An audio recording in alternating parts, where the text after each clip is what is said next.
खोलते ही एक कटोरी निकाली और कटोरी के अंदर रखा था बचा हुआ आटा, और वो आटा काला पड़ चुका था। रूबी ने देखा तो आटा इतना काला नहीं होना चाहिए था, और रूबी ने तभी वो कटोरी ली और अपनी सासू माँ के पास पहुँच गई। मम्मी जी देखिए ना, ये आटा काला क्यों पड़ गया। कभी कभी थोड़ा सा आटा एक्स्ट्रा बच जाता है तो हम उसे फ्रिज में उठाकर रख देते हैं।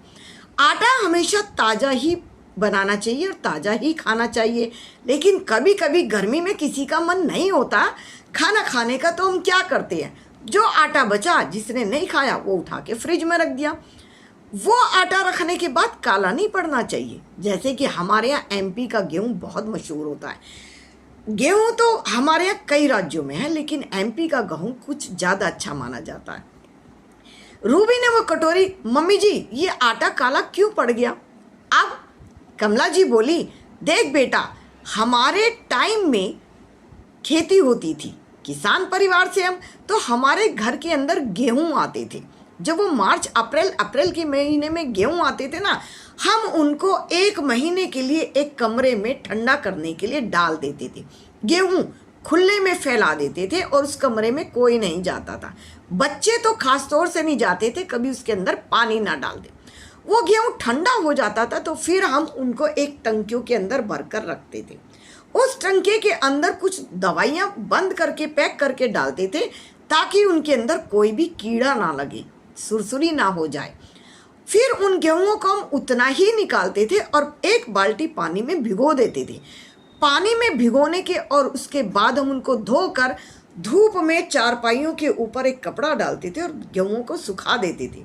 अब वो ज़माना तो चला गया, ना किसी के घर में अब ज़्यादातर गेहूँ आते हैं, ना ही वो घरों में धुलते हैं, और ना ही वो अब छत हैं जिन पे वो सुखाए जाए। तो मम्मी जी अब मैं क्या करूँ, अब वो कौन सा आटा लूँ जिससे मेरा रोटी और दोनों स्वाद दोनों बने रहे। तो एक काम करो रूबी, ये जो आशीर्वाद आटा है ना, आशीर्वाद आटा लेकर आओ। 100% गारंटी है, इसके अंदर मैदा नहीं है और ये काला भी नहीं पड़ता है। बहुत दिनों से मैं सोच रही थी तुम्हें इसके बारे में बताऊं। अब तुम आज से आशीर्वाद आटा लो और इसको यूज़ करके देखो और मुझे बताओ कैसा बना और रोटियों का स्वाद कितना अच्छा है। फूल कर रोटी जब आएंगी ना, पूरा परिवार तुम्हारे गुण गाएगा, काम करेगा आशीर्वाद और गुणगान होंगे रूबी के। याद रखना, कमला जी ने रूबी को समझा दिया था और बहू समझ चुकी थी। पड़ोस में कीर्तन चल रहा था जोर शोर से। बोल जयकारा शेरा वालिदा, बोल सांचे दरबार की जय। जयकारे लग रहे थे और फोन में घंटी बजी। मम्मी मैगी कहाँ रखी है, मैगी बनानी है। रखी है वो ऊपर डब्बे में, वहाँ ढूंढ ले और बार बार परेशान मत कर। फिर कीर्तन में मन लगा, फिर कीर्तन में चल रहे थे जगराते, कीर्तन में मज़ा आ रहा था सुनने में। फिर फ़ोन की घंटी बजी। मम्मी मुझे समझ नहीं आ रहा है कि इसमें बर्फ़ कैसे डालना है, मैंगो शेक कैसे बनाना है। सुन, वहाँ पर मैंगो रखे हैं, उसमें दूध डलेगा, चीनी डलेगी, और फिर फ़ोन काट दिया था। कीर्तन में बैठना मुश्किल कर दिया था बच्चों ने। 2 घंटे में जैसे ही मन लगता था ऐसी फ़ोन की घंटी बजती थी। जैसे ही घर में आते ही बच्चों के दे दनादन, उधर कीर्तन से आई थी और उधर आते ही भगवान का नाम जैसे लेकर आई थी, आते ही बच्चों की कुटाई शुरू कर दी थी। तुमने मेरा 2 घंटे वहाँ पर बैठना मुश्किल कर दिया। किसी के घर से फ़ोन नहीं बज रहे थे जितना फ़ोन मेरा बज रहा था। ये फ़ोन है, ये मुसीबत की जड़ हो गई है। जब से ये फ़ोन आया ना, मुझे तो समझ नहीं आ रहा, जैसे सिर का दर्द बढ़ गया है। क्या भगवान का नाम भी मैं चैन से नहीं ले सकती हूँ? क्या मैं 2 घंटे भी किसी के घर में जाके नहीं बैठ सकती हूँ? क्या मैं रोज़ रोज़ जाती हूँ किसी के घर में? बच्चे पिट चुके थे उस फ़ोन के पीछे। अब क्या हालत हो चुकी है फ़ोन की। वो दिन याद कर रही थी कमला जी कि उन्होंने याद किया था कि पहले एक ब्लैक कलर का फ़ोन हुआ करता था, पूरा घर उसे यूज़ करता था। नंबर डायल करते थे, ट्रिंग ट्रिंग ट्रिंग नंबर डायल करते थे, एक तार से बंधा था और परिवार एक फ़ोन को ही यूज़ कर रहा था। कोई घर में चिक नहीं थी, कोई घर में टेंशन नहीं थी, कोई घर में छुपकर कोई काम नहीं हो रहा था। एक फ़ोन पे विश्वास बंधा था, सबका विश्वास एक फ़ोन पे, कोई भी फ़ोन उल्टा सीधा घर में आ नहीं सकता था। फिर फ़ोन आ गए, अपने मोबाइल फ़ोन, सबके अपने अपने फ़ोन। जब से ये अपने अपने फ़ोन आए हैं ना, पासवर्ड लगा दिए एक ही घर में सब जनों ने।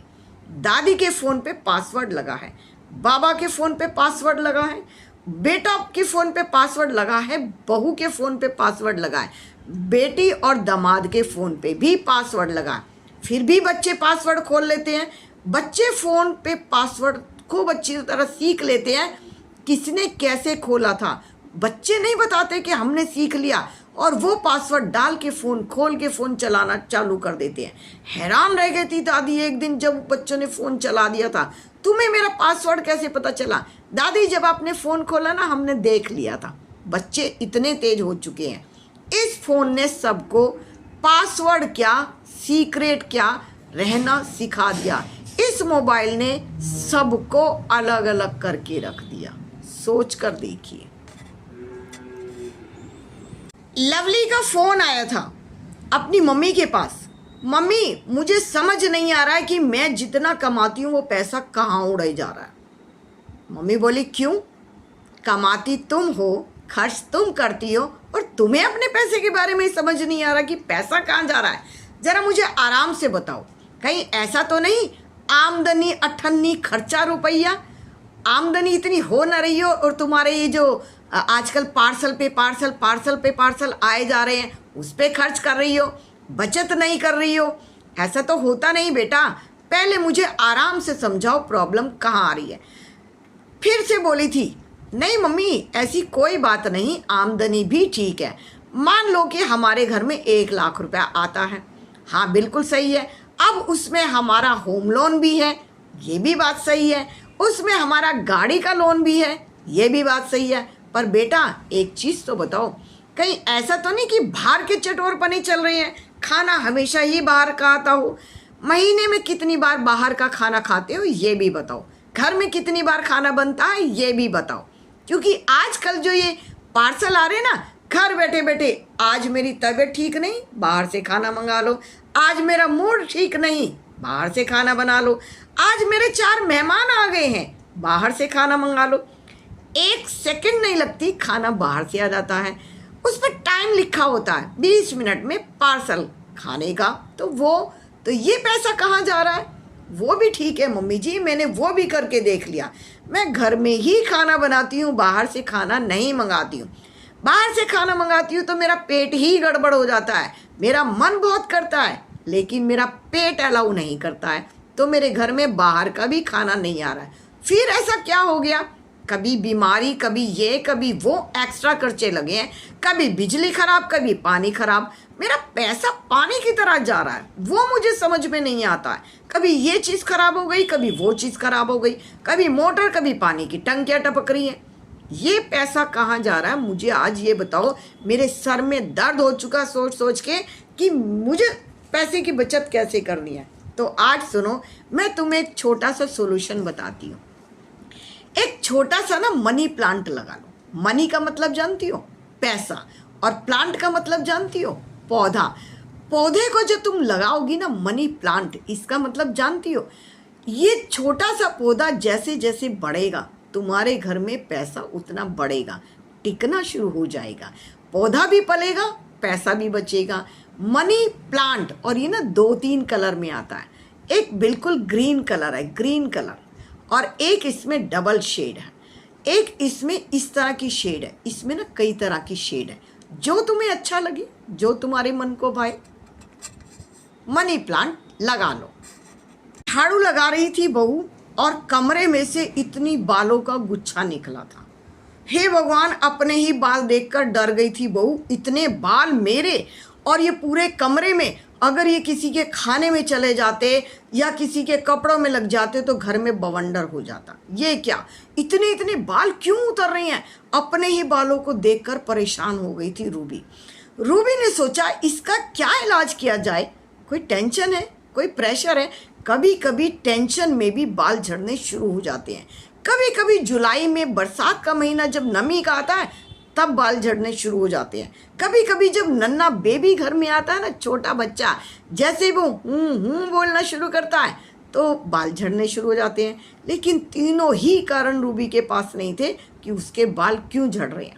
हो सकता है कोई और रीज़न हो। वो उन्हीं बालों के गुच्छे को उठाकर अपनी सासू माँ के पास ले गई। सासू माँ के पास भी ना एक से एक एक्सपीरियंस था जो वो तुरंत बता देती थी कि ये प्रॉब्लम यहाँ से शुरू हुई और यहाँ पर इसका सॉल्यूशन मिलता है। ऐसे ही बालों का गुच्छा लपेटा, मम्मी जी ये देखो मेरे बालों का क्या हाल हो गया, इस तरह से तो मैं गंजी हो जाऊंगी, मुझे तो समझ नहीं आ रहा ये मेरे बाल क्यों ऐसे होने शुरू हो गए हैं। तो कमला जी ने कहा था, बेटा लेडीज़ के अंदर हार्मोन इनबैलेंस हो जाती हैं। जब ये हार्मोन इनबैलेंस होते हैं ना तब भी बाल झड़ने लगते हैं। कभी कभी मेनोपॉज होता है 40 के बाद, 40 से 50 के बीच में जब ये मेनोपॉज का टाइम आता है ना, पीरियड का बंद होने का टाइम आता है, तब भी ये बाल झड़ने लगते हैं। ये तुम देखो कि तुम्हारी क्या प्रॉब्लम हो गई है। और अभी जो बाल झड़ रहे हैं ना उसका एक छोटा सा सॉल्यूशन मैं तुम्हें बता देती हूँ। पहले जब हम बाल धोया करते थे ना, पुराने ज़माने में मुल्तानी मिट्टी से भी बाल धोते थे। चिकनी मिट्टी होती थी, घर में कोई धोने वाली आती थी या मम्मियाँ धोती थी और बाल चिकने होते थे, साफ़ हो जाया करते थे। वो ज़माना तो रहा नहीं है। फिर हम रीठा, आंवला, शिकाकाई भिगोया करते थे, उससे बालों को धोया करते थे। उनको एक कटोरे में भिगोते थे, उनको निचोड़ते थे, उनके पानी से बाल को धोया करते थे, बाल चमक जाया करते थे।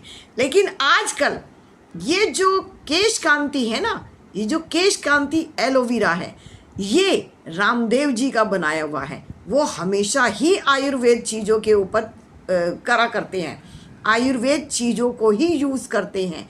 उन्हीं का बनाया हुआ केश कांति जब से मैंने ये यूज़ करना शुरू किया है, ये देखो ना, आज भी इस उम्र में मेरे बाल काले दिखाई देते हैं, मुलायम दिखाई देते हैं, चमक दिखाई देती है। सिर्फ केश कांति यूज़ करो। इसके अंदर एलोवेरा है। एलोवेरा तो हमारी छत पर भी है, पर हम यूज़ कहाँ करते हैं। और बहू की समझ में आ चुका था।